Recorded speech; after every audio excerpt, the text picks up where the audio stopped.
man. How are you today? Hey, I'm great, TSG. Thanks for having me, guys. I love both of you and your channels. We've been doing this for a number of months together, and it's always a pleasure to be able to come join you on Augment. So thanks for the invite. Awesome, awesome. And yo, Scarx, how's it going with you, man? How's everything looking your end? Yeah, good. Busy as usual, but not too bad. I'm pretty excited for the future. I've got lots of video ideas, especially around RevDiz and things. So I'm excited to work on that stuff. Um, and yeah, council nominations and elections and things are coming up.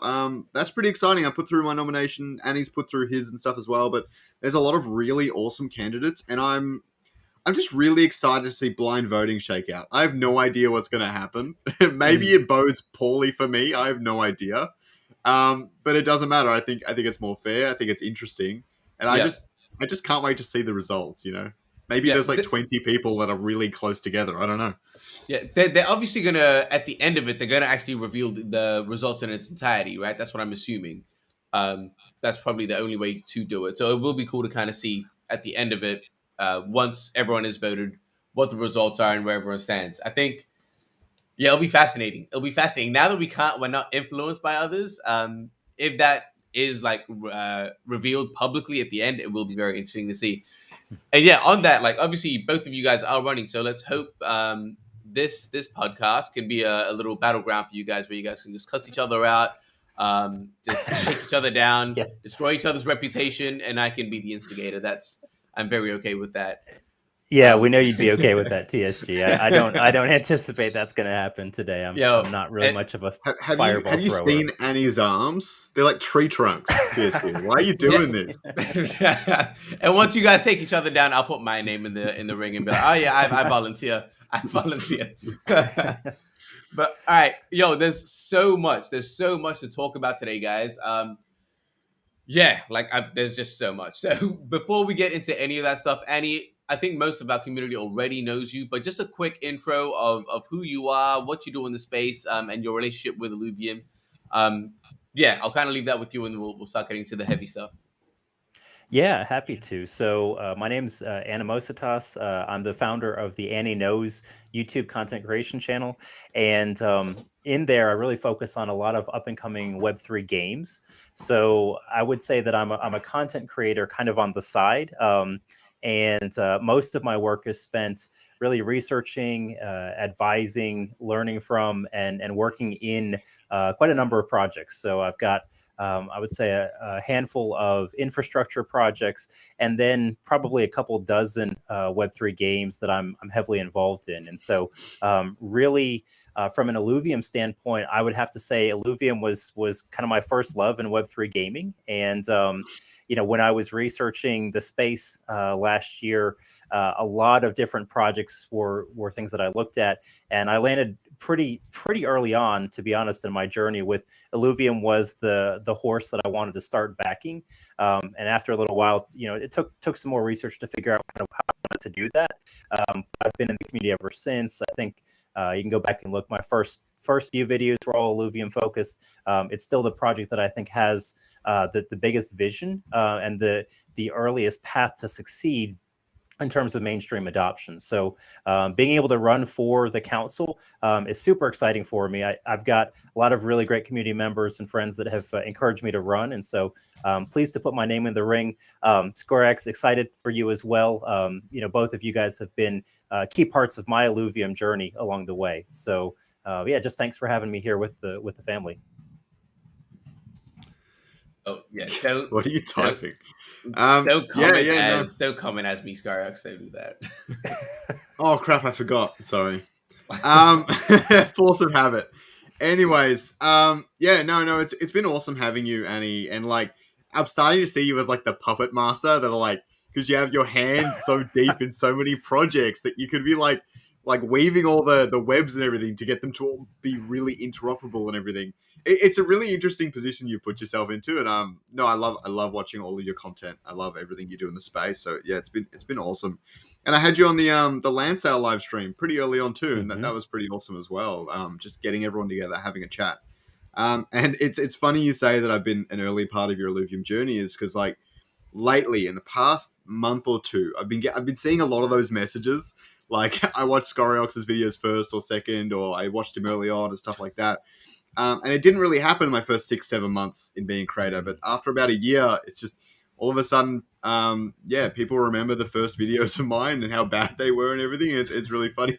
It's really funny to just watch everything evolve over time, and so many community members that have been here for the long haul that are going to be here for the long haul. Mm-hmm. Yeah, I think you're exactly right that for all of us that choose to embark on that content creator journey, at first it's a little bit rough and it takes a while to to kind of have everything catch on. Maybe not TSG. TSG hit the ground running pretty quickly, but for most of the rest of us, we were absolutely had to kind of work up to it. But to your point, Scoriax, it's one where you go back and look. Even in the early days, you were creating some really good content and helped to pull a lot of people into the ecosystem. And so, that's part of my hope as well, not just with Illuvium, but for the entire Web3 gaming sector overall. Yeah. Yo, I just wanted to jump into that a little bit. With you being the puppet master, was that always like your intention? Again, not being the puppet master, but was that always your intention to have your hands in like all these different projects, be connected like in a wide kind of way rather than super narrow? Was that your intention going into this, or did that just kind of happen?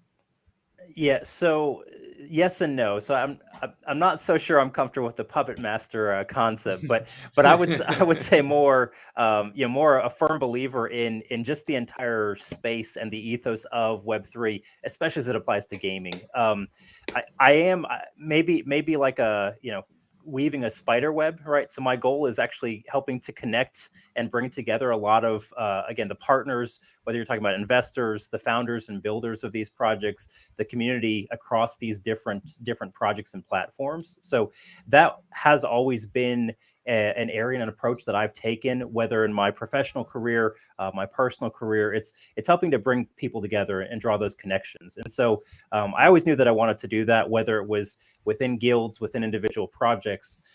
In terms of sort of my own personal goal, I always want to be reasonably diversified. So the fact that I really landed on Web3 gaming as a sector kind of steered me towards a path, but I knew I didn't want to just back a single project because frankly, we're so early in the space. A lot of these projects, even ones that have amazing founders, great visions and wonderful execution, for any number of reasons, they still might not work out. And so making sure that you, as whether you're an investor, a gamer, a builder, have an appropriate level of diversification is critical. And so as part of that, because I believe in the space, I want to support all of these projects that have founders that are really building sustainably.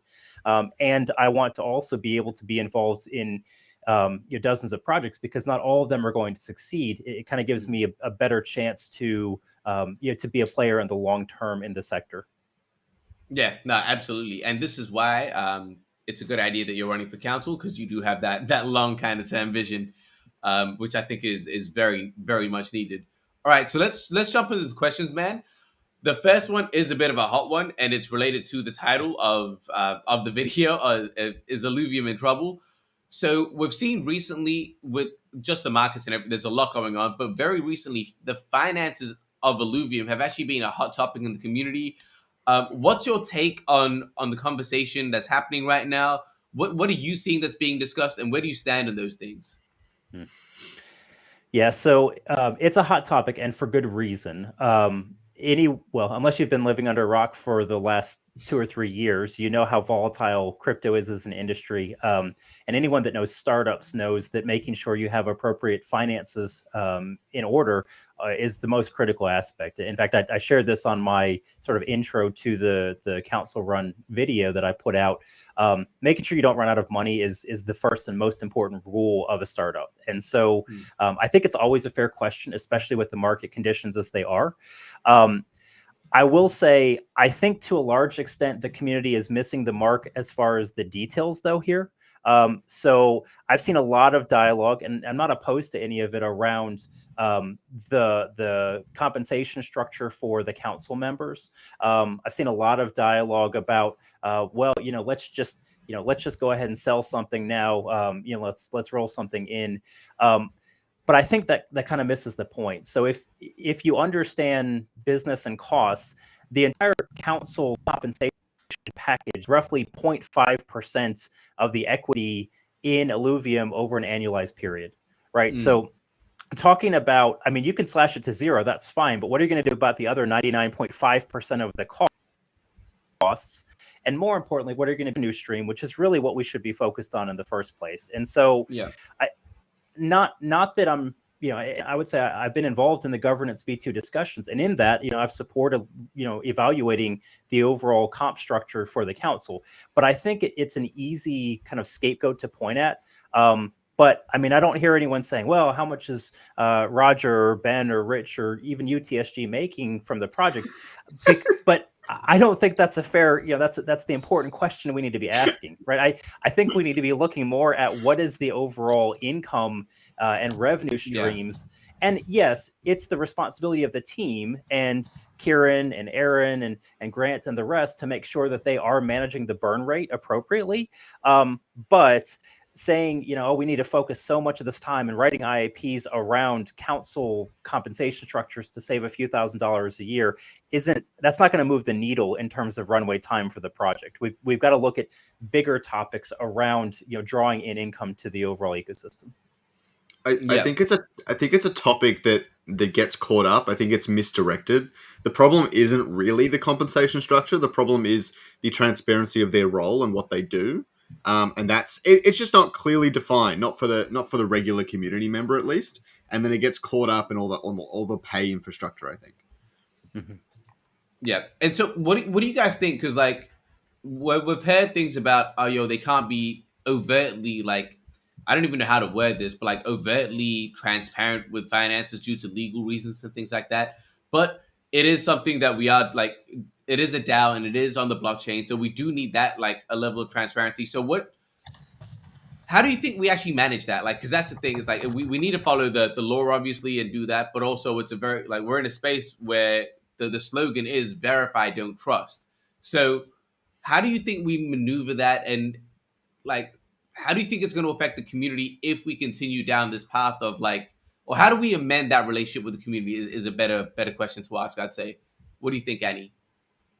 Yeah, so I actually think that in the case of disclosures, just following a Web 2 approach is not actually a bad idea here. And so for those that are maybe not familiar, most of the time, depending on the jurisdiction you're in, you're going to have like a quarterly updates. You're going to have some monthly updates that a project is going to put out about the state of the finances of the organization.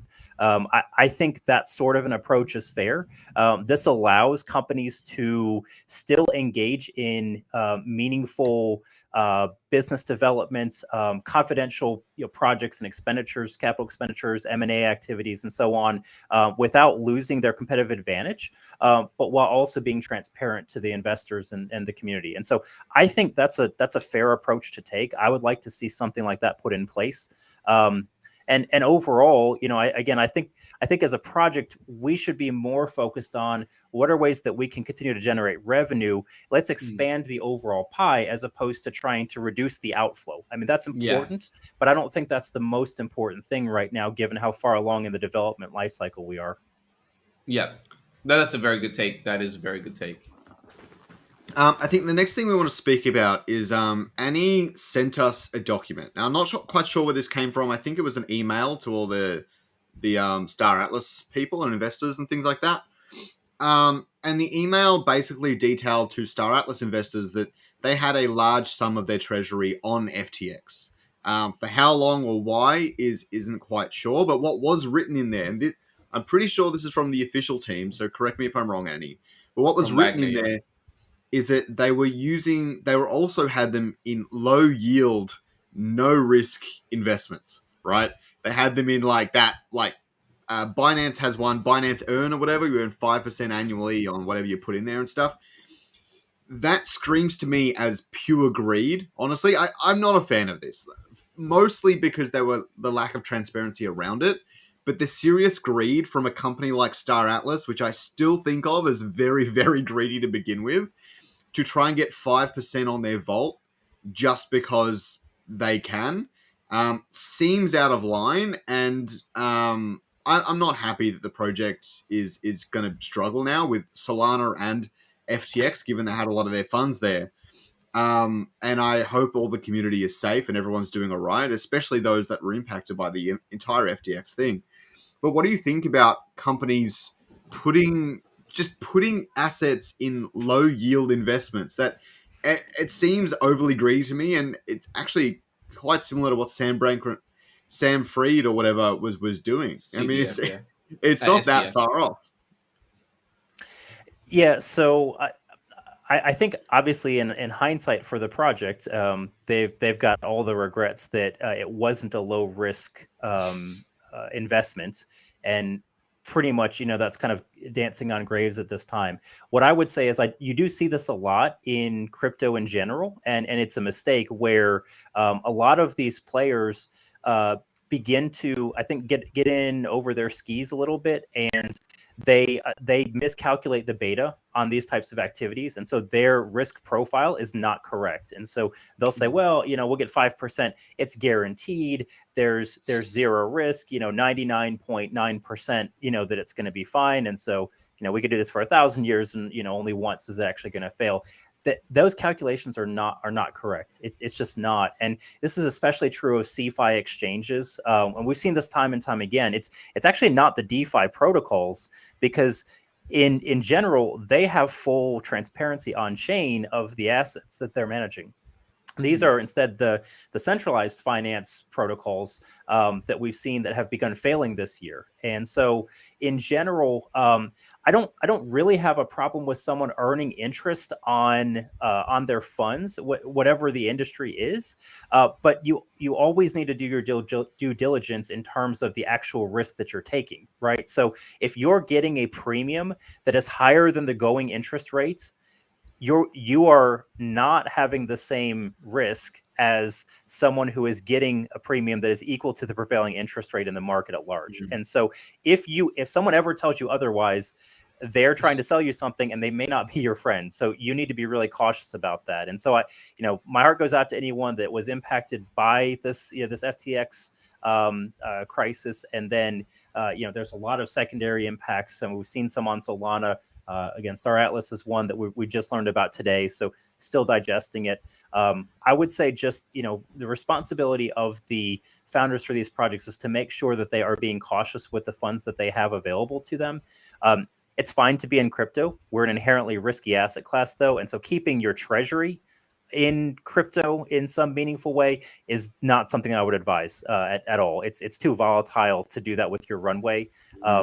Even if you're talking about just an exchange. And I have no idea if they were actually investing the funds in something other than just basically staking for low risk yields or not.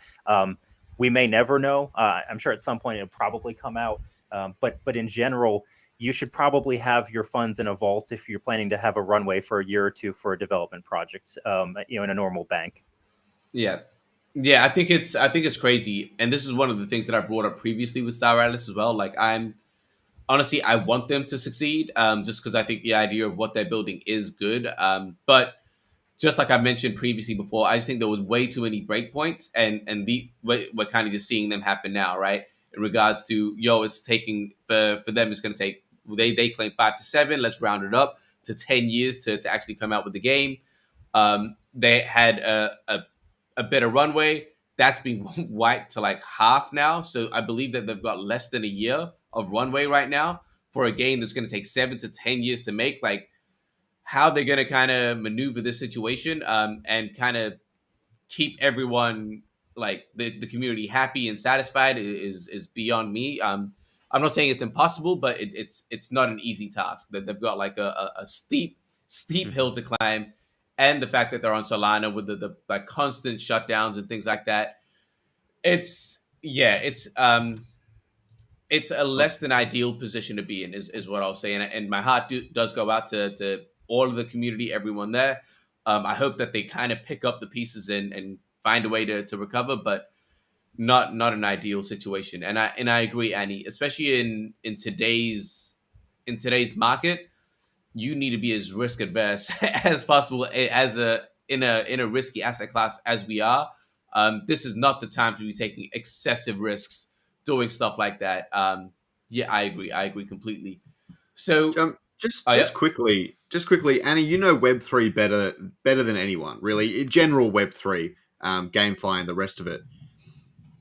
They've, in my opinion, they've raised more money than most other Web3 projects combined. Right, like they've done a lot. If we maybe exclude other side, they've done a lot of capital raised through ship sales and things like that. If they went and made a bunch more ships, which we know they could, take them 5 minutes probably. They made a bunch more ships and started to sell them to the community. Do you think the community would have that? So it's a good question. To kind of answer your lead up, yeah, I believe that Star Atlas has raised the second largest amount of capital behind Otherside, if we're counting Otherside as Web3 gaming, which I kind of do, but Yeah. but also I'm kind of mixed on that. So Yeah. pure gaming standpoint, I think yes, they're the largest in the space. The question I think is twofold. One, of their investors, and let's not get it twisted. The way that Star Atlas sold their ships, the majority of them in terms of actual dollars were very low dollar amounts, but most of the actual raise came from them selling tens of thousands of dollar cost ships, millions of dollars in big ticket ships. Those were not to Bob and and his wife Sarah, who are a nice a middle-aged couple that has a couple kids and a couple dogs, and they're going to spend $50 on a game. They didn't sell $50,000 ships to them. They sold those to whales, to VCs, to investment partners, to their backers early stage. So the question, could they sell more? Potentially. It depends on the appetite for their backers for parting with additional liquidity in what's a pretty deep bear market. And the question of how many of those backers and others are going to try to be liquidating their own assets as well. So you've got the question of dilution for the existing ship holders.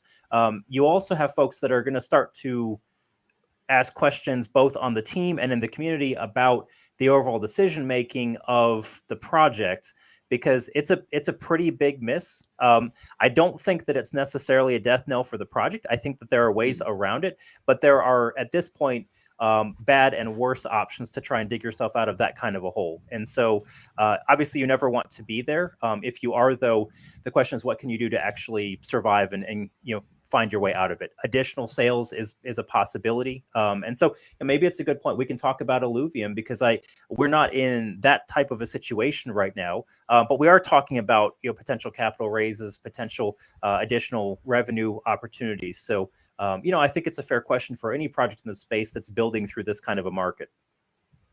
Actually, so let's stick on that. I want to highlight a little thing about survival, right? So about survival, let's move this back to Illuvium now in regards to the runway.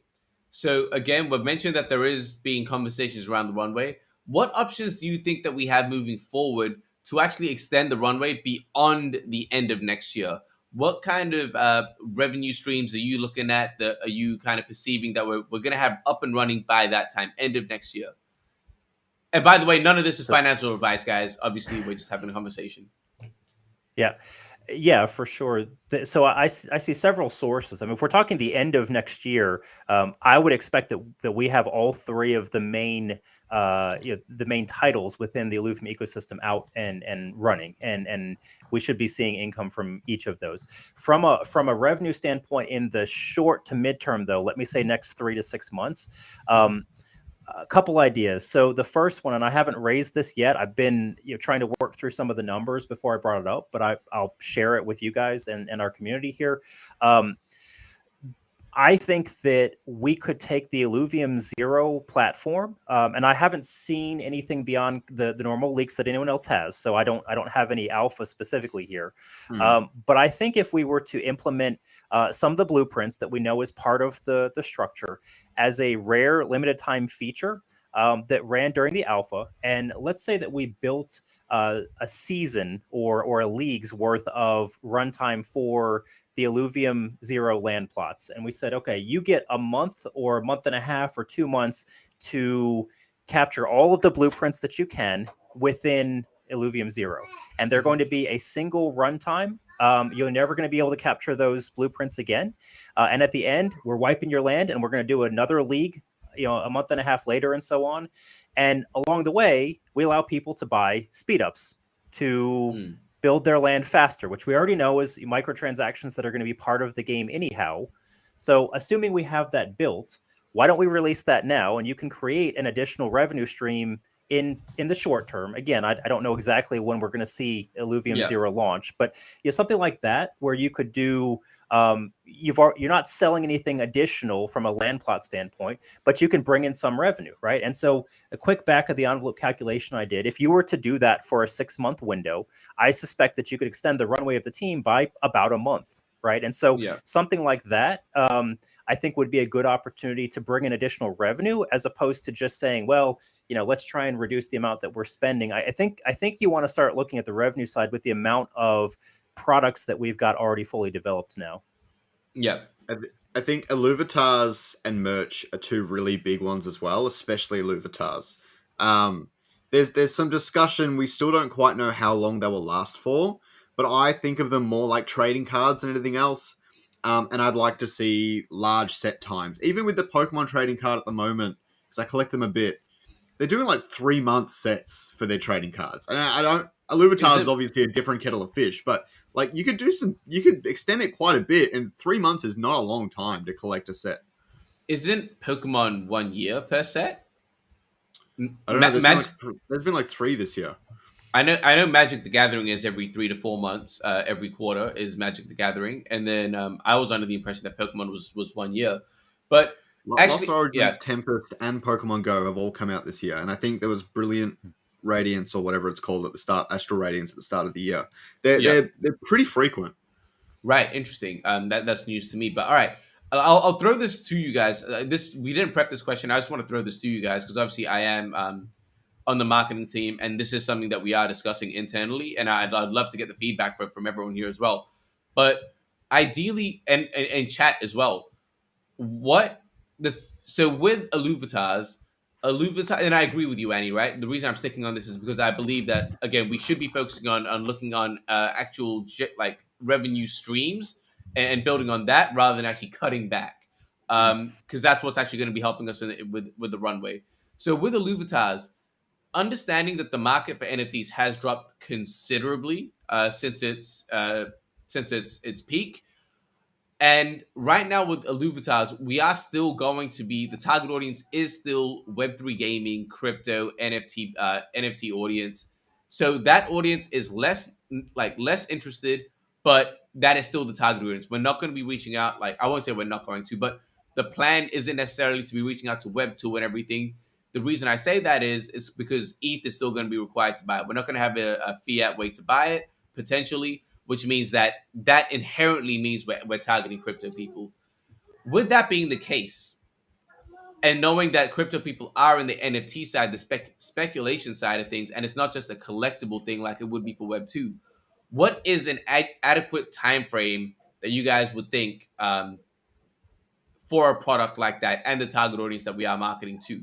And again, in chat, I'd love to hear you guys, what are you guys hoping to see the Illuvatar sale? How long would you like to see it last for?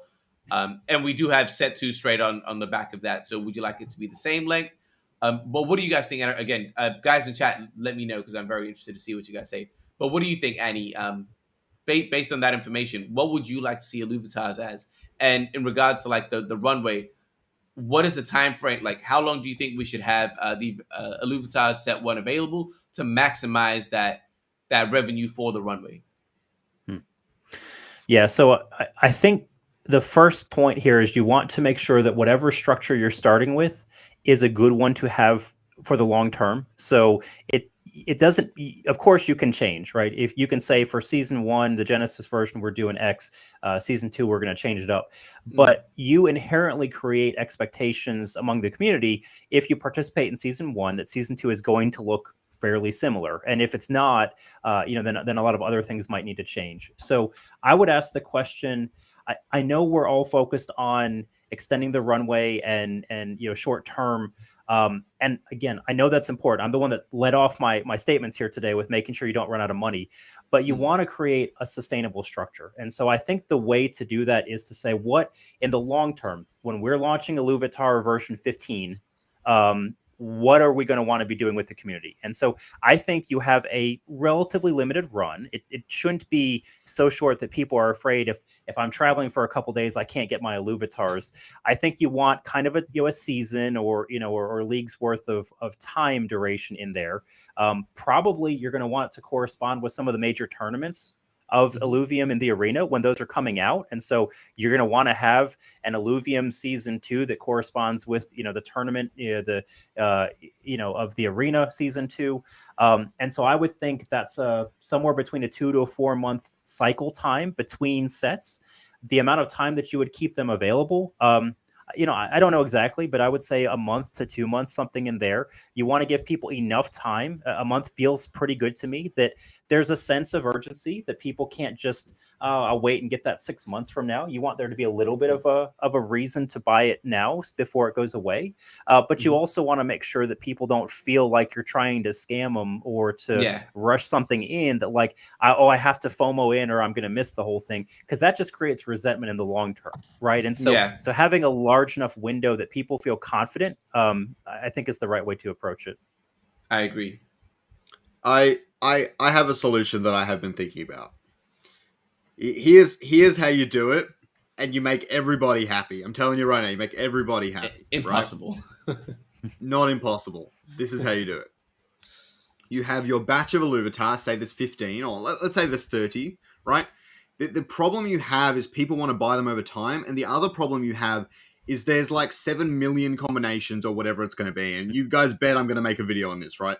But there's going to be millions of combinations. And if you have a short time frame, they're never going to get reached. I mean, you can't create all 1 billion combinations, but you want it to be diverse, and the albums feature is a big feature. So here's what I would propose. You have, say, 30 or 40 in the set, in the batch, and you have 5 of them that are available for the first week of that batch. You can coincide events and everything, and you can have all that running coincide, and then the entire batch lasts 6 months. But those 5 more special ones or whatever can only be obtained in that first week or two, right? You alleviate a lot of those issues there. You do all the hype for the crypto people. You add scarcity for a select few of the Illuvitars, and then you make it plausible and useful for everyone else that wants to get involved, especially those in gaming, as well as making it much easier to get all your combinations. So you hit every point as far as I'm concerned. Maybe I'm up myself a bit here, but I don't think that fails in any way. I think that's quite perfect in my head. No, that is a very good idea, actually. Again, you'll have some people that complain. I think no, we're never ever going to make a solution where everyone's like, oh, everyone is happy. That's just not but I do agree. Like what you're saying, it creates the urgency that's needed at the start of the sale, that actually makes people again feel like, because a little bit of FOMO is needed in marketing, right? Like you do want that, but you don't want the entire set to feel like a FOMO, or you don't want the entire set to be like, oh man, we're being scammed out of our cash right now. But for those diehard people that really want those, like you say, 5 Illuvitars or that limited amount in that set, they're still willing. And again, that creates that excitement. FOMO is a bit of excitement as well. It's like, oh man, we're still playing for everything else, but are we able to get these ones here as well? So I agree completely. All right, so moving away from that, Annie, you're involved. We've kind of mentioned this before, but you're involved in a lot of other projects. What's your take on the sentiment in those projects right now? And are they having similar conversations to what we're having here in regards to runway and finances? And if so, how similar are those conversations? How different are they? And just what's your take on that whole thing? Yes. So I would say yes and no. Everyone, and I mean every project that I work with, is highly aware of the market conditions right now. And it doesn't matter what their runway looks like, whether they're in really the early stages and they've got a pitch deck together and they're talking to VCs, or they're years into building like Illuvium is. They're really focused on making sure that they have the appropriate finances in order. And so I think that that's pervasive across the entire space. a couple points that maybe are different for different projects depending on the stage that they're in. So Illuvium raised a long time before the bear market hit, right? I mean, this was beginning of 2021 that Illuvium was raising for the first time, and so depending on where you raised and your runway, some projects are maybe having to look at doing effectively a down round now to raise additional capital in a down market. The big discussions that I'm having with those, so the customers that I'm advising, I'm not going to name any names, but the ones that are approaching me, maybe they're getting ready to do another raise. Maybe they're just starting up, because I've got some that are really very nascent early stage projects. What I'm advising them is to determine what the first time frame is at which they can have a reasonable product out, some level of development. Depending on where they are, it may be an alpha, it may be a beta version, it may just be a proof of concept. Raise enough to get you to that next step, plus a few months, not a lot, 2 to 4 months or so beyond that, so that you can focus on your development and building, raise at a lower valuation, a lower amount, but just get what you need in the current market conditions, and then tell your table that you're going to go as far as the next step here. You're not asking them for 2 million now. You're asking them instead for 300K. You're going to build to this point, and then you're going to come back and ask them for the rest later on. Be transparent about it and make sure that they recognize you're not asking them to fund the entire development. You're going to show them along the way each of those steps, and they can make a decision. Do they want to keep going with you?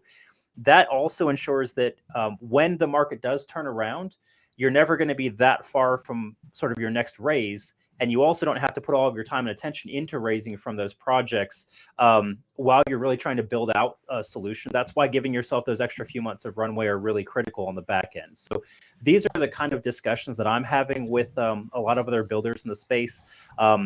Most people are trying to avoid raising at such poor conditions as much as possible. And so I think that, again, that's the same discussion for every project in the space. None of this is financial advice. If any of you are builders or founders out there, I'm certainly not advising you without a very deep discussion into where your project is, because it's unique to each ecosystem. But those are the general topics that I'm seeing in the space right now. Yeah. Oh, sorry. No, I thought you were going to speak, so I got a bit lost. No. Yeah. I'd love to delve a bit deeper into like finances, managing that sort of stuff, but more like just crypto in general, because a lot of people don't quite know about that, and it's going to impact GameFi a lot in the long term. We must have five or six different chains with major gaming embedded into it now, and maybe that was a trending topic at one point and really helped that along, but that's definitely become a big conversation. So like, in terms of what chain you build on or how you interact with centralized exchanges, should we be using centralized exchanges at all, or are we spoiled enough for choice that we don't really need to use them a whole lot? What do you think is maybe, if you were to start a gaming studio right now, what would you think is your best practice? Yeah, so the choice of which blockchain to build on is critical, and I've talked to a lot of different founders and teams in the space. There's a lot of competing priorities. The decisions that worry me are the ones that are mainly focused on essentially the support and investment from the chains themselves. I know it's an important consideration, but I think most projects are better off solving for what are the key factors and attributes of the chain that we need specifically, whether we're talking about security or speed or transaction cost, et cetera, those sorts of topics. Not so much like who's going to give us the most funding to build on their chain. I think those are short-sighted decisions that usually don't end as well. As far as what I would do if I was building a Web3 gaming project, I mean, there's a handful of chains that I would say more bullish on right now. So I've always been under the impression that IMX is the best general chain to build on as a layer 2. You're on Ethereum. You've got zero transaction fees. As far as I know, that team is one of the, in terms of working with the development teams that they're building together with. So that's sort of my go-to if someone says, "Hey, we have no idea where would you recommend we start looking? IMX is always at the top of my list. You've got others that I think have some really good solutions, Polygon and Avalanche and some others. So there's a lot. Solana, I've never been super bullish on Solana, and I think they're also at some more risk now, more than they've been in a long time with this FTX debacle. So I think you have to be a little bit cautious there. I've always had concerns about overall uptime. We know that they're still, as they've said, in their kind of beta version of the chain, but at some point you've got to move beyond downtime if you're hoping to capture gaming, because if I'm playing a game and I can't transact on the chain that the game is built on for 6 or 8 hours at a time, it's a no-go. I mean, you're dead in the water at that point. So I think stability is most critical, and security. Beyond that, though, I think it's kind of up to you, because there's different valuations and different reasons you might choose some of those other chains to build on top of. Yeah. I think, the only other thing I was going to say is, do you think centralized exchanges are necessary to onboarding? I feel like getting into these games is hard enough with having to go through Binance or whatever, and then transfer your funds to ETH, and then transfer your funds to IMX, and then play Illuvium. Like that's a really hard road. Once we have proper onboarding tools, do you think centralized exchanges will be necessary at all for people that want to play Web3 games? No, I don't. In fact, I don't even think we're going to 3 years from now require people to know that they're playing with crypto. I think you're just going to have a wallet, and the fact that it's crypto, it's blockchain technology underneath it, will be a lot of the time completely transparent to the users. And only if you choose to kind of go down that rabbit hole and say, okay, by the way, I know that I own this wallet. I also heard that these are NFTs, or these are tokens that I actually have access to. And maybe for some reason I want to move them off of whatever the marketplace is, whatever the non-custodial wallet is that I had created for me. If you want to go that direction, you can do so. But I think once the tool sets and the marketplaces evolve a little bit further, we're not even going to know, the average person won't know that they're playing a game that's built on top of the blockchain. They're just going to know that they have ownership and they can sell their stuff if they want to. Like, that's a good enough use case. You don't have to know how, as long as that onboarding process is simple. Yeah, that's actually super fascinating. I would still believe that centralized exchanges are going to play a big part in onboarding, just due to the accessibility of it. And again, I think what you're saying is true. Once that accessibility thing does go away, in regards to, like, again, we've got that fiat on ramp, off ramp for everyone to come in, and they don't even realize that they need to buy crypto to do this. It's just dollars coming in and out, and everything's happening on the back end. You are right. I think long term, the need for centralized exchanges might go away. That is a very good take. And let me push back on this for just a second, TSG, because I think if you look at the history of change and adoption of new technologies, people don't actually adopt the new technology for the technology's sake. They adopt it for the use case, and they come around eventually to understanding the technology. So when we started using the internet, when it wasn't a thing back in the 90s, people didn't talk about, oh, this is a specific browser. Oh, I'm going to go to Netscape. Like, yes, you kind of knew that that's what you were doing, but you were focused on, I want to go out and see the information about this company online. And the fact that you were using a Netscape browser was pretty transparent to you once you had tools, infrastructure, platforms that were user friendly. At that point, it didn't become a thing, and it hasn't actually become until kind of recently, where we started worrying a lot more about the technology, the ownership of whether it's social media platforms or internet browsers and so on. That kind of wasn't a big topic for decades of the internet's existence. I think we're going to see kind of the same as we see more mainstream adoption in Web3. No, fair. That's fair. All right, Annie, I want to transition this. A lot of this conversation has been doom and gloom, which I mean, it's good to have. Sometimes it's needed, especially in this market. It's kind of forced it upon us. But let's move away from that and talk about something hopeful, is what I'll say, and that is the Illuminati Council, right? The election that's going on right now. We mentioned it at the start, but with me, obviously, we've got both of you guys who are both running for council, and so this is where I say fight. No, Now, but I believe this is your first time running. Is it not, Annie? It is. It is. Yeah. Yep. So how are you feeling so far about your campaign? And we've just pretty much started, but how are you feeling about that? I know you actually planned it out quite thoroughly with the video and everything like that. And what's been the most exciting part of the process for you so far? Yeah.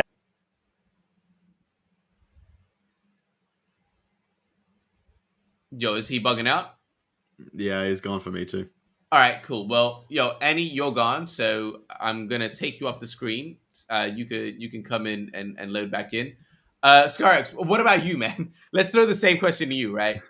Because this is your second time now, and I'll kind of rephrase the question. But how is this time different? Like, what approaches are you doing? Are you taking differently? And what's your experience like being this one? You haven't really started your campaign fully like that yet. I mean, you put out the video recently, but talk to me about your whole experience with this. You know what? My main difference to approach is actually being more active in the Discord. Mhm. And the big risk there is a current concern a lot of people have in the community, where people are very concerned that people are super active in the Discord for the elections and everything, and then all of a sudden they disappear. They disappear right after they get elected or whatever. And I think the best example for someone who hasn't done that so far is probably Vedamore. And I really respect the way he's gone about his previous elections, and he definitely deserved to be elected to council. He's been the most visible council member this current epoch, and I'd like to see that reflected in the next voting cycle. And really, I'm just trying to take notes from that. I want to be more active in the community. Being a big part of Wildfire is probably helping with that a lot as well, obviously. And yeah, just being around people, asking them questions, checking out all the different IIP discussions and things. They're all pretty interesting. And going down that rabbit hole is the big difference here for me, really. And making a couple videos, but I'm not. I don't know. I don't like the idea of promoting myself. If someone, there's plenty of people advocating for me themselves. I just want to tell people the information of why I'm running, what I plan to do, and how I plan to help. And people take that and do what they want with it. Yeah. Yo, Annie, are you with us? It seems like you're being rugged again. This is what happens, guys, when your internet is connected to Solana. You can't actually survive an entire podcast. He's All right. frozen again, I think. Yeah, Annie's frozen again. That's cool. Well, we'll take him up again and he'll join back. But yo, so Scarx, I actually wanna let me just message Annie real quick. Keep trying. All right. Keep trying. Just keep trying. Yeah, I don't know what else to say. Yo, I want to give some pushback, Scarx, in regards to like our visibility in Discord and things like that. And I agree. Like I do agree that Vedamore's been really good with the community and a really good community representative, and I think he's doing a great job there. In regards to that being like something that's required, I just don't think that's the case. Because I'm the internet's broken. Yo, Annie, you good? Yeah, we'll try it again, guys. Can you hear me? Yeah, we're good. All right. Yo, Oh, no, we're not good. Yo, we're not good. We're not good. Yeah. All right. Okay. So as I was saying, I believe there's actually something to be said for council members making key decisions, but not actually dictating and directing the conversation in the Discord, but just being a silent observer, being like engaging through that way by listening, and actually seeing what's going on. I'm not going to bring him back on until he actually it shows that he's all good. All right, Annie. Yep. Yeah, we'll try for the fourth time. Yeah. You guys hear me? Third time. Okay. Yeah, third time lucky is not a thing. Let's see if fourth time is the Yeah. 4-leaf clover, right? Yes. So yeah, so to your yeah. To your question, TSG, the biggest thing with me having run this time is getting to talk to a lot of the community members that I hadn't before. I've had a lot of people reach out both before I announced that I was running and afterward. Oh my God, Annie!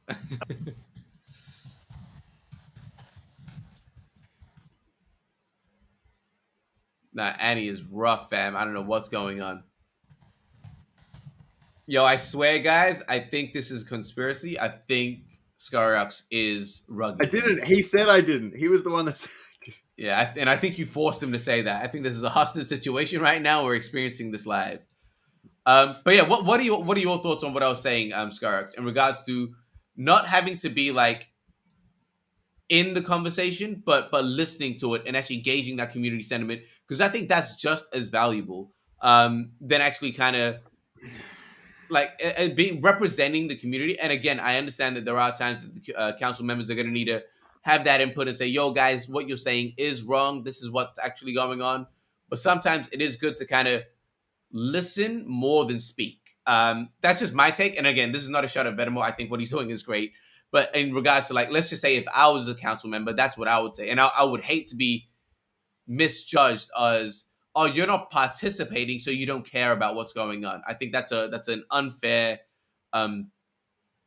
judgment to make. But what's your take on that? I think it's human interaction. I think I get what you're saying. Listening is far more important than talking. That's undisputed. That's absolutely there. But there has to be a facade there anyways. You have to be engaging the conversation, and you have to be there, even if it's a facade, even if you're not really conversing, but you're just making the impression like you are. That's still equally as important, because people seeing you present is very valuable. A weird example I might put out is if you go onto the battlefield with your sword and your shield, and your leader is in the castle, then that's not very good. That doesn't exactly instill confidence. Even if he's instructing the battle, even if he's listening to, oh, you want to be an archer, you can be an archer. That's irrelevant. The fact that he's there fighting with you, and it at least feels like maybe he's in the middle and he's commanding from on the battlefield. He has to be there. He has to be relevant, or he or she.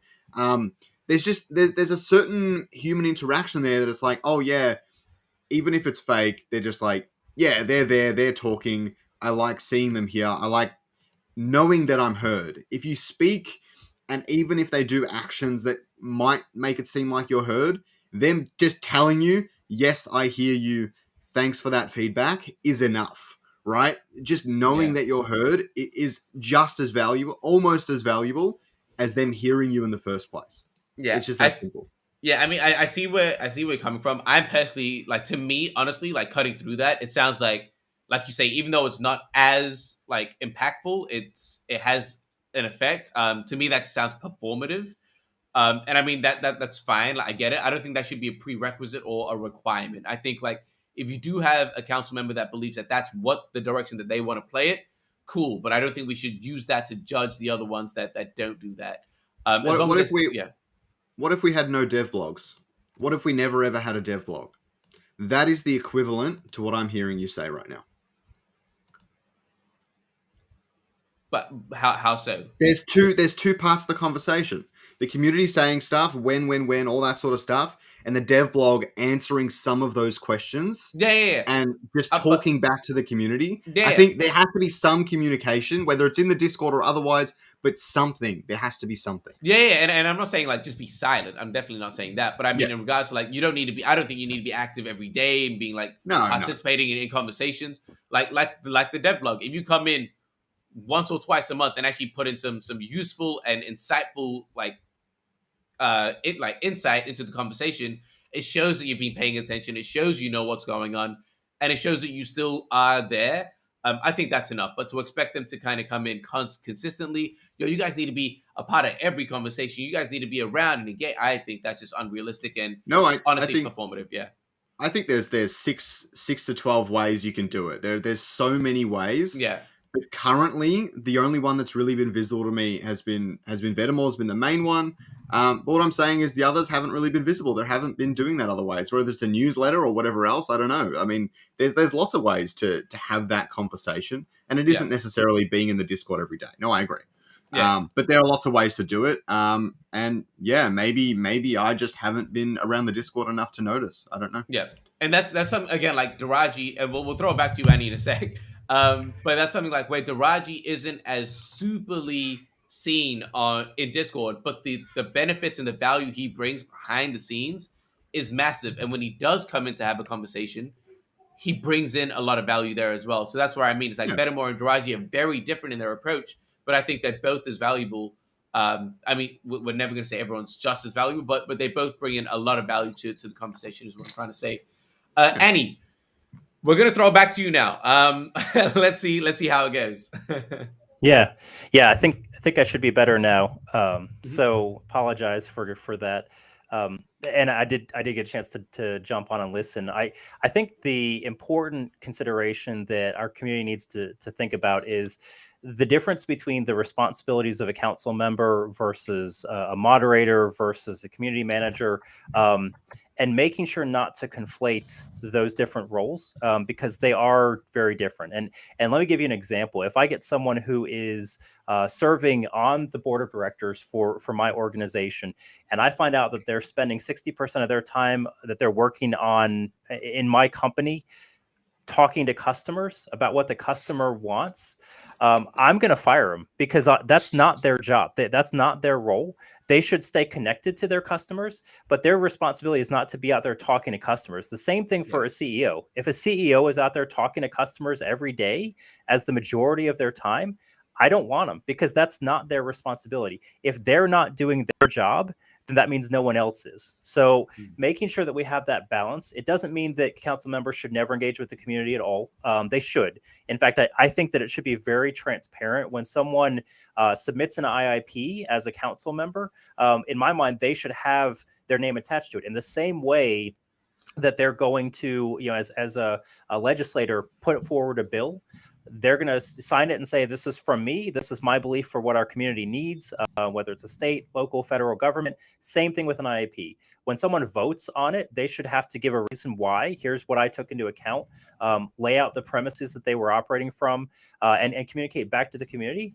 And along the way, they should be involved enough to hear from the constituents to make sure that they're taking that into account.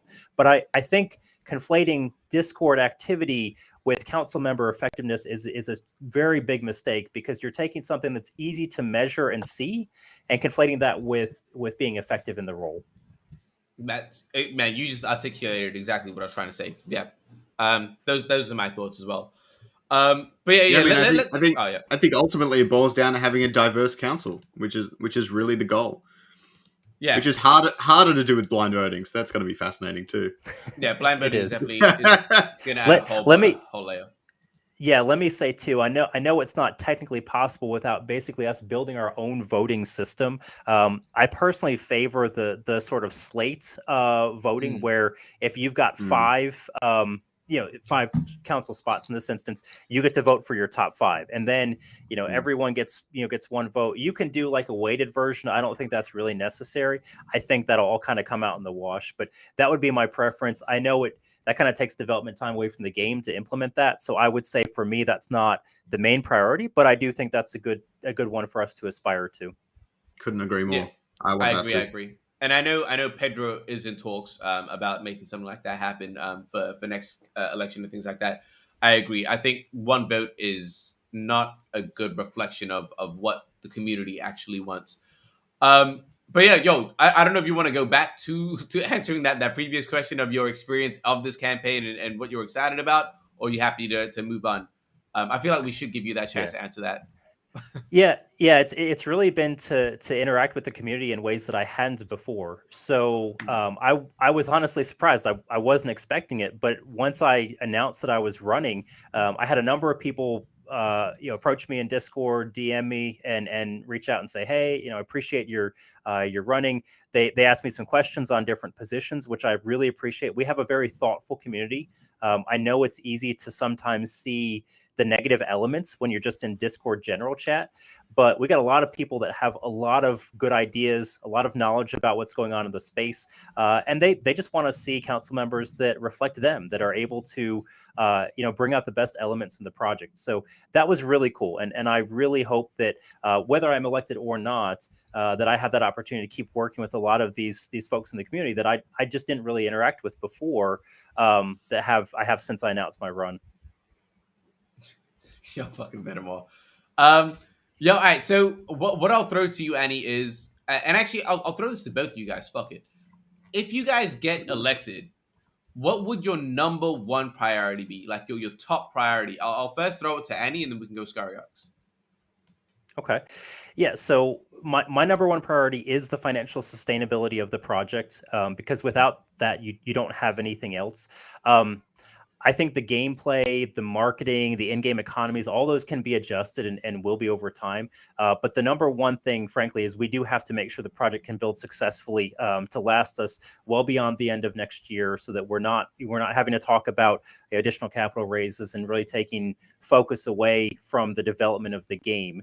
It should be around the product that we're building, not so much the capital behind. And so that's my number one focus at the moment, because that's what I think the project needs the most. If you'd asked me 6 months ago, it would have been different. But that's, I think, where we are, just knowing the overall state of the macro situation. And then maybe a point too, and we can talk about it if we've got more time after, is I'm personally passionate about the enhancements to governance V2. Yeah. So we can chat if we've got time about that in a bit. Yeah. But yeah, that would be number one. I definitely want to bring that up as well. That's not an answer I was expecting, to be honest, Annie, about the financial thing being your top priority. It's nice to hear, to be honest. But yeah, Skyrox, what about you, man? It looks like our priorities are really similar. My second point was also going to be governance V2 related things. Yeah, my first priority, not necessarily. I mean, obviously, we want to have enough capital to get the game built, right? But my first priority was a bit more specifically making sure the community isn't left out.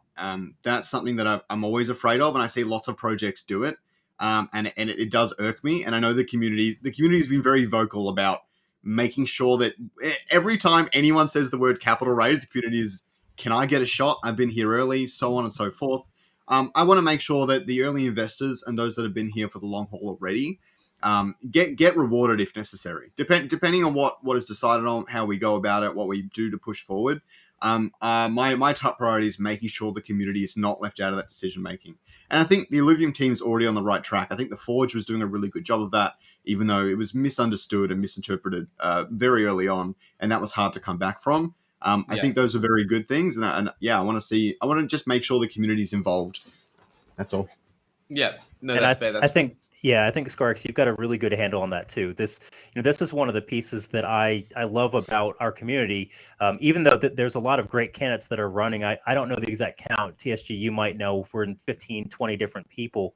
But we've got a lot of really good community members that are, I know, wanting to contribute and can bring some different things. And I think, Scorex, your connection with people, going back, like I said, even in my own journey to find Illuvium, you were essential in that. And so you're definitely able to bring that and have the kind of the pulse on the feel of what the community is doing right now. So yeah, I'll reflect that back to you as well. Thank you. By the way, guys, we are currently on 19 nominees. Okay, so about 20. I expected more. There were a lot more last time, weren't there? No, last election there was a lot less. Last election, I think there was only about 15 or something like that.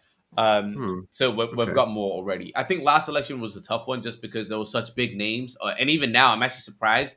But I feel like people have built a bit more of a reputation in the community that they're willing to put their hat in the ring. Whereas last time it was like, we had those big names, we had Sasha running, all those guys. It's like, so are they not running this time? I haven't actually looked. I haven't looked. Okay. I haven't looked at the names. Really I just saw the number. List. Yeah, but the list is public, so everyone can have a look at that. All right. So the last thing that we can talk about before we bounce in, again, this is something that I'm very, very excited about, is Governance V2. And for those that don't know, Annie, you've been playing a massive role in the back end, talking to like some of the team, the council members about Governance V2 and helping us put that together. I don't know how much we're actually able to share publicly just yet, but what are you most excited about with what we've been working on? How do you think the public's going to respond to it?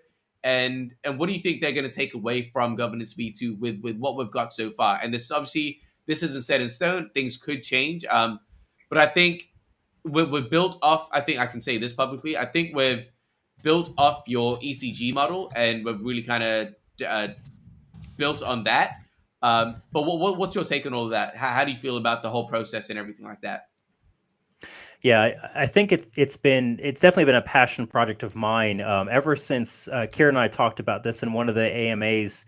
God, this was probably the beginning of the summer, and he said, "Hey, I've been seeing some challenges," and he and I chatted about it, and I also see this. For those that don't know my background, one of the roles that I've had in one of my Web2 management positions was around governance, organizational structures at a very large company. Everyone listening here would know the name. And as a result, I've had a chance to really see how organizational structures work very well. And I've got a lot of organizational theory that I know. As part of that, the biggest concern that I've seen with Illuvium, and this is not unique to us, but from a governance standpoint, is you've taken a DeFi protocol governance structure and said, okay, the profit motive is king. We want all of our investors to be able to weigh in on key decisions for the protocol in a way that allows them to have influence for the direction and the vision of the project. That's great if you're running an exchange. That's great if you're running, a layer 1 or layer 2 blockchain. It's great if you're running a liquidity pool, et cetera, et cetera. It's not great if you're running a game. And the reason is pretty simple, because when you're running a game, if your entire focus is on how can we extract more value from our gamers, you fix nothing from the current problems that we see in Web2 gaming. Web2 gaming is built on a purely extractive model. We want our data analysts to figure out how we can pull more value out from the community. You need to be figuring out how we can put more value back into the community through compelling gameplay, good community mechanics, engaging friendships with other people online. The people that are going to weigh in favor of the community and the gameplay are the gamers. The people that are going to weigh in favor of the economic models being more extractive of value are the investors. And those two groups are at odds with each other. And so the problem is that the governance structure is fine until you get a product out. And as soon as you do, you have the wrong incentives for the people that are voting for the council. And so this version 2 of governance, the ECG model that you mentioned, TSG, that I put out on my channel, is designed to fix that. It takes the influence and the impact of what the gamers want to see, and it puts that at the forefront, where the gamers, the people that in our case we know are gamers because they have in the future, they're going to have Illuvium land, they're going to have illuvials that they're capturing while they play, they're going to have trophies from winning tournaments and esports competitions. We know who the gamers are through blockchain. We can have them vote on representatives that they want to see that are going to weigh in on the gameplay mechanics. And then you've got separate individuals. You still have the ILV token holders that they should have a voice too. It's not exclusive, but they should be weighing in primarily on the economic matters that are going to influence the game ecosystem. You've got people that need to weigh in on marketing, right? This is another element that I don't think we have a perfect solution for yet. I'd like to see this one iterated on a little bit more. I'd like to see content creators and guild leaders and guild representatives and folks that are working with other partners like an Arcade to Earn or like IMX. Any of these partners for the project that are weighing in on the marketing and on the partnership in the community space. So I think you want to try and get as many stakeholders as you can involved. That's the power of blockchain for governance answers. And the piece that I'm most excited to see is to get that feedback from our community and see, do they think this is really solving some of the challenges that we've seen as a protocol? I think that it will. Again, the final version has gone through a lot of iterations. There's a lot of people. Daraji's done a great job. Rich has done a great job bringing together a lot of these ideas to where I think we've got something that's going to be well received by the community. It's not perfect. I want to see us take the feedback and build it into the proposal. So I don't think people should view this as a done deal. But I would say it's the best that I think a pretty solid group of contributors have been able to come up with, kind of building off that idea that Kieran threw out initially earlier this year. Yeah, and I think we've done a good job in even like acting like and putting our minds as if we were the community to try and poke holes in it, really find all the pain points and how to solve them. So yeah, and I think regarding what I mentioned before about the nominees and how last epoch there was only like 15 nominees. We've got what did I say, 21 or 19? 19. And I think something like that, again, it's going to incentivize a lot more people to run, because right now, I've had people say, oh man, I want to run, but I don't know where I fit. I don't think I can, I know I can add value, but I don't know if there's a spot for me. Whereas if we do have a thing where it's like, all right, man, we need you guys that are specialized in this area. We're gonna have a whole bunch of people like thinking, oh man, the pool of competitors for that specific thing is going to be smaller, and I actually have a chance. And I know that this is exactly where I can add values for each different pool. So I think it's going to incentivize a much larger pool of nominees that actually think they're able to add value and have a chance in something like an election. Because truth be told, an election is somewhat of a popularity contest unless you run an amazing campaign where you can really showcase like your strengths and the value that you're bringing.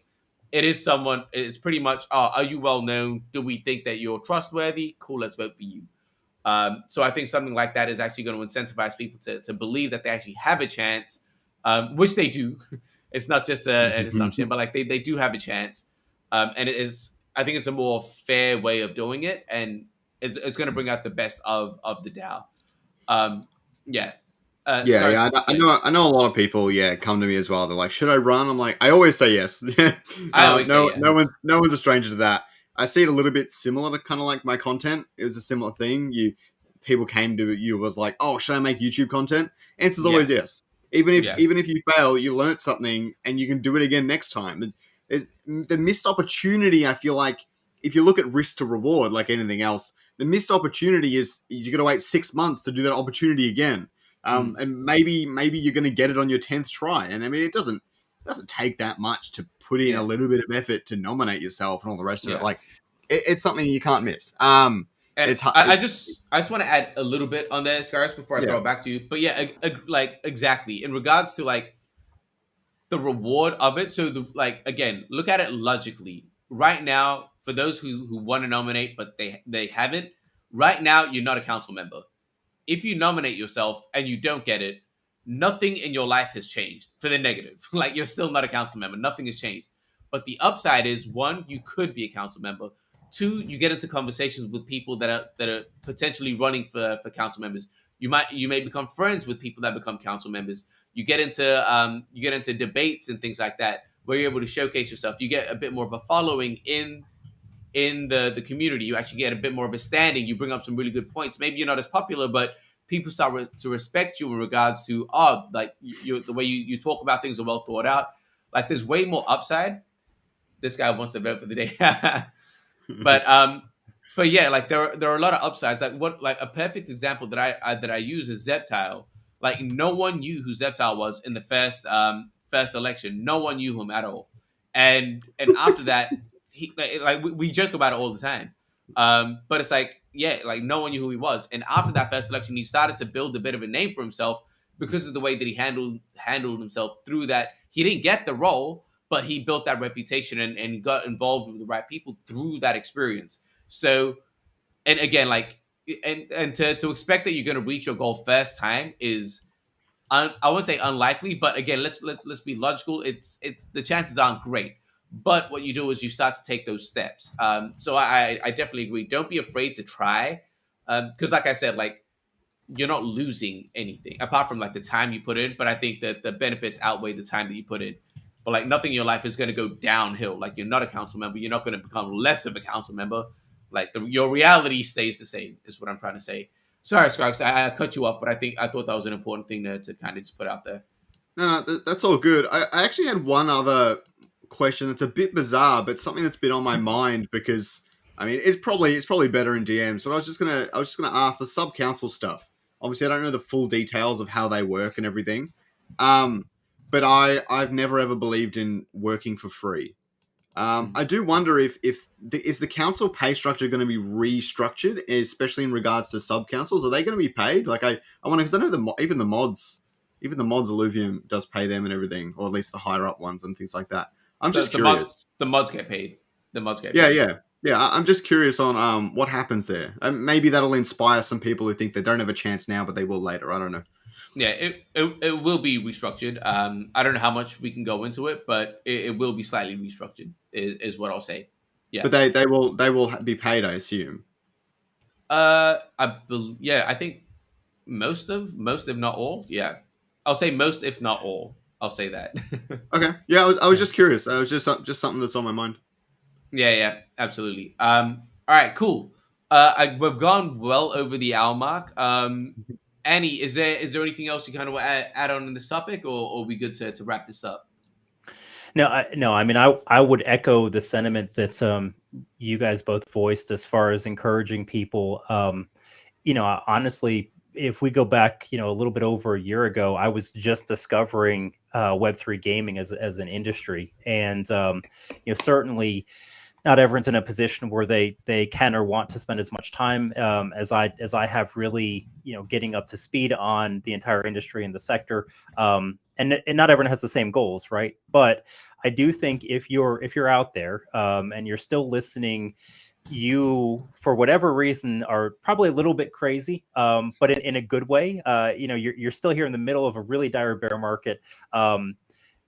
I would encourage you to get involved actually building something, whatever that is for you. It shouldn't be content creation for everyone, but if you're like, hey, content creation, I might be interested in it, I think you should give it a shot. To exactly the point of these guys here. If you're real heavy into Illuvium and you think you can contribute more, you should run for the council. If you're wanting to build another project or work with an infrastructure team or whatever, go ahead and take a shot, because what's the worst that can happen? I'm not saying throw a bunch of money in. This is not financial advice to like invest in a project. I'm saying you personally get involved and invest in yourself, in learning more, in growing, in building something, because you're probably going to be surprised. My journey over this year, for those that have been following, I just started with content in April. My journey was not at all what I expected. And I would say I'm not in exactly the same position that I thought I was going to be. But it has been really a wild ride so far. And I think I'm finding my way through with each and every day that I'm working on something new. So if you are interested, definitely get involved. Talk to any of us, on this channel. I know both of you guys have given me great advice over the year. And so I know we'd be happy to do so with any of our audience as well. So thank you all for joining us and for your support for Illuvium and Augment as well. And don't forget to vote. Yeah, don't forget to vote. Yeah, absolutely. If you don't vote, you don't get to complain. Right? So if I see you complaining in Discord, I'm going back to your wallet. If you didn't vote, we're going to wipe it out, okay? It's like, irrelevant. And as Vedamore is saying, to answer the question, is Illuvium in trouble? No, we're doing fine. It is just, it's content. We need to make something that people clicked on. But Illuvium is doing fine. Obviously, we discussed it earlier. We discussed it. In like the I don't know, but again, but we didn't give a definitive answer. Yeah, Illuvium is fine. There's nothing too stressful to think about. Illuvium has a lot to consider, especially with runway, capital raises, and everything. But at this point in time, FTX hasn't really affected it. But it has affected the broad crypto market, which is gonna shake up things everywhere. It doesn't matter how much exposure Illuvium had. It's gonna affect Illuvium in some way.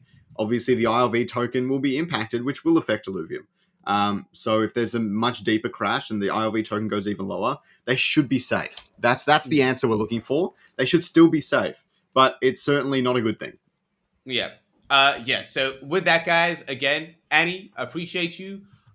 Where can people find you? I'm sure they kind of already know, but we have to do this. Where can people find you? Yeah, so come out and find me on my channel. Annie knows. I've also got, I would say, a reasonably active Twitter account. I tend to do long form information about key thoughts on governance. So I've taken a few thoughts on Illuvatars and DAO structures and capital raises and so on. So I like to try and put my own positions out there. So if you want to know what are the premises, how would I be voting or approaching topics, it's all there on Twitter for you to see. I think that's important for someone who's a potential council nominee, for you to have track of what I would be looking at. And in general, find me in a whole bunch of Discords. So I know just find me everywhere. Yeah, most of the Web3 gaming projects that are building something meaningful, I try to at least keep track of, and a lot of them I'm fairly active in the communities. I think it gives me better insights into what's going on in the space, and that's one of the key elements that I think would make me good for the Illuvium Council. So hoping to bring that here. Either way, I love Illuvium, and I will be around for this project come hell or high water, no matter what goes on over the next few years. So looking forward to being here with all of you. Awesome. I appreciate you, Annie. Awesome. Scariox, appreciate you. Everyone else, again, always appreciate you guys watching. I will not talk at 2x speed. Peace out. See ya.